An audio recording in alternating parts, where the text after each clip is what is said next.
Dongeng Bahasa Indonesia. Laut Asin. Pada suatu ketika, hiduplah dua bersaudara di sebuah desa. Yang sulung begitu kaya raya, sedangkan yang bungsu sangat miskin. Yang sulung akan menghabiskan banyak uang di tiap festival, ketika yang lain tidak punya apa-apa, bahkan tidak punya makanan ataupun pakaian untuk dikenakan. Keluarga si bungsu lebih sering kelaparan karena mereka tidak mempunyai uang. Suatu hari, dia memutuskan untuk meminta bantuan pada kakaknya. Kakak, anak-anakku sangat kelaparan. Mohon, pinjami aku uang. Aku akan membeli makanan untuk mereka. Kau selalu datang untuk meminta uang. Aku tidak punya apa-apa untukmu. Pergi sana. Sakit hati karena kata-katanya, si bungsu pergi dari situ. Di perjalanan pulang, dia berjumpa dengan seorang pria tua. Dia sedang membawa setumpuk kayu. Oh, tunggu dulu. Ini pasti berat. Biar ku tolong kau membawanya. Terima kasih. Ada apa, nak? Kenapa kau terlihat cemas? Aku tidak tahu harus apa. Keluargaku kelaparan dan aku tidak bisa membawakan makanan untuk mereka. Aku putus asa. Aku harus apa? Begitukah? Aku bisa menolongmu. Jika kau menolongku membawa tumpukan kayu ini ke rumah, aku akan memberimu sesuatu yang bisa membuatmu kaya. Baiklah. Dia membawakan tumpukan kayu itu dan mengikuti pria tua itu ke rumahnya. Terima kasih, nak. Kau bisa simpan di sini. Semoga Tuhan memberkatimu dan membuatmu kaya. Pria tua itu memberikan sebuah roti manis dan berkata, Ambil ini dan bawa ke hutan. Saat kau sedang berjalan, kau akan menemukan 3 pohon plum. Ada bukit di balik pohon itu. Jika kau lihat lebih dekat, kau akan lihat gubuk kecil. Masuklah ke gubuk itu. 3 kurcaci tinggal di sana. Mereka suka dengan roti manis. Mereka pasti akan membeli roti ini darimu. Berikan pada mereka, tapi jangan meminta uang sebagai gantinya. Tapi, mintalah penggiling yang terbuat dari batu. Mengikuti instruksi pria tua itu, dia pergi ke hutan. Setelah melewati beberapa pohon, dia tiba di satu pohon.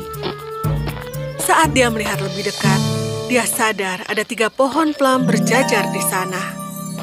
Saat dia berjalan menuju pohon itu, dia melihat tepat di belakangnya ada sebuah gubuk kecil. Saat dia memasuki gubuk, para kurcaci mulai berteriak padanya. Siapa kau? Dan bagaimana kau bisa masuk? Aku... Dia pasti pencuri. Apa yang akan kau curi? Apa? Aku bukan pencuri. Aku... Pada saat itu, para kurcaci melihat roti manis di tangannya. Dengan segera, kemarahan mereka hilang. Salah satunya berkata, Kami menginginkan roti manis itu. Kau boleh ambil apapun sebagai gantinya. Baiklah, aku akan berikan ini padamu, tapi kau harus memberikan penggiling yang terbuat dari batu sebagai gantinya. Kami setuju. Tapi ingat, ini bukan penggiling yang biasa. Saat kau menggiling, ini akan mengabulkan segala keinginanmu. Dan saat kau selesai, tutupi dengan kain merah. Itu akan membuatnya berhenti. Dia mengambil penggiling itu dari kurcaci dan kembali pulang. Saat dia tiba di rumah, dia melihat istri dan anaknya sedang kelaparan. Dengan cepat, dia meminta istri untuk menyimpan kain di lantai. Lalu dia menaruh penggiling di atas kain dan mulai menggiling.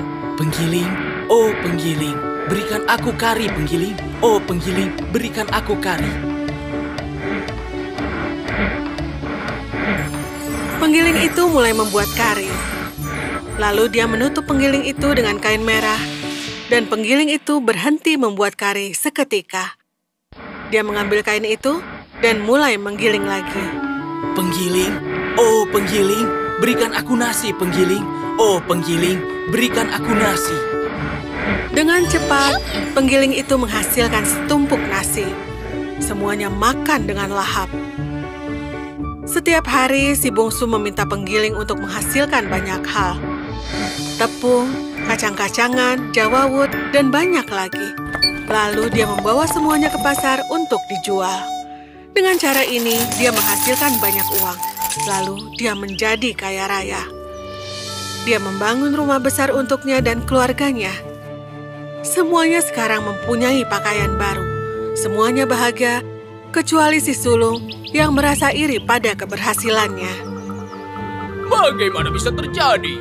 Beberapa hari lalu dia datang untuk meminta uang. Dan sekarang dia tiba-tiba kaya. Ada yang salah di sini. Si sulung bersembunyi di rumah si bungsu untuk mencari tahu kebenarannya. Tidak butuh waktu lama untuk mencari tahu.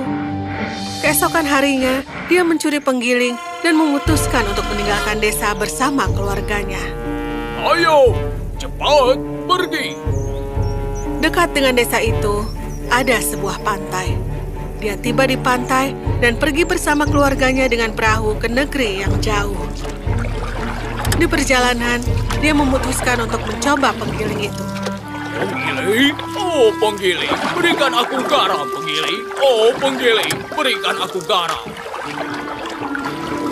Penggiling itu langsung menghasilkan garam. Tapi sekarang, si sulung tidak tahu bagaimana untuk menghentikan penggilingnya.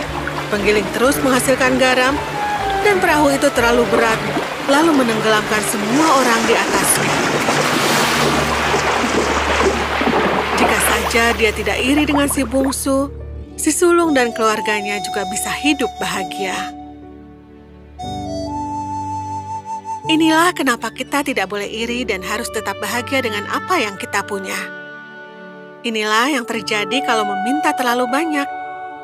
Jangan kau bandingkan dirimu dengan temanmu dan meminta mainan baru pada orang tuamu. Atau bertengkar dengan temanmu karena dia memiliki mainan yang lebih bagus. Si sulung berbuat hal yang sama, dan kita lihat apa yang terjadi. Katakan, apa kalian akan iri pada setiap orang? Tidak akan. Kita tidak akan melakukan kesalahan itu. Tidak akan, kita tidak akan melakukan kesalahan itu.